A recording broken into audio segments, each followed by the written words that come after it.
আসসালামু আলাইকুম।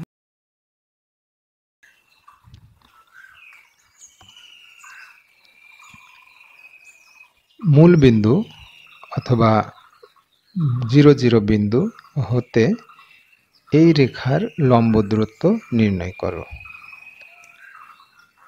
এখানে কোনো বিন্দু হতে কোনো রেখার লম্ব দূরত্বের একটা সূত্র আছে, সেই সূত্রটা আমরা এখানে ব্যবহার করব।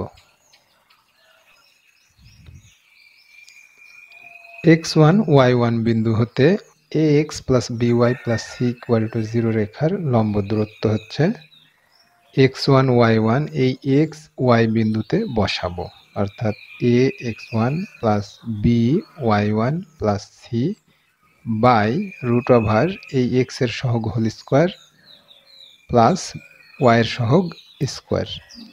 এটাই হচ্ছে কোন একটা বিন্দু x1 y1 হতে কোন একটা রেখা ax plus by plus c equal to 0 এর মধ্যকার লম্ব দূরত্ব।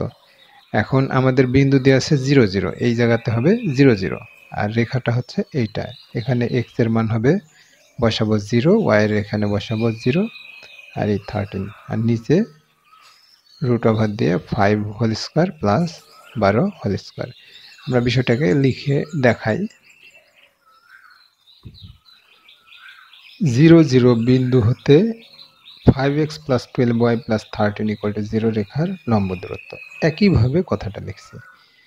এখন এই পাশে মড চিহ্ন, অর্থাৎ এই দুটো চিহ্ন হচ্ছে এই পাশে যে টান, সেটা হচ্ছে মড, মানে হচ্ছে এইটার লম্ব দূরত্ব সবসময় ধনাত্মক হবে, আর অর্থাৎ পরম মান, এটা পরম মান চিহ্ন, সেটা আমরা এখানে দিচ্ছি। এখন এখানে হচ্ছে a এর মান হচ্ছে 5, x হচ্ছে 0 প্লাস 12, y এর মান 0 plus 13 by root over a হচ্ছে x এর সহগ, তার মানে হচ্ছে 5 স্কোয়ার, b হচ্ছে y এর সহগ অর্থাৎ 12 স্কোয়ার, এটা মড চিহ্ন।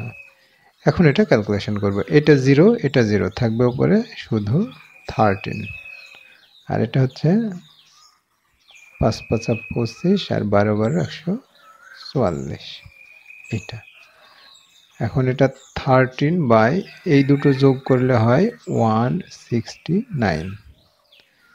এখন 169 এর রুট ওভার বা বর্গমূল করলে পাওয়া যায় শুধু 13, এটা সমান 1। এটাই হচ্ছে অ্যান্সার, অর্থাৎ মূল বিন্দু থেকে এই রেখার লম্ব দূরত্ব হচ্ছে 1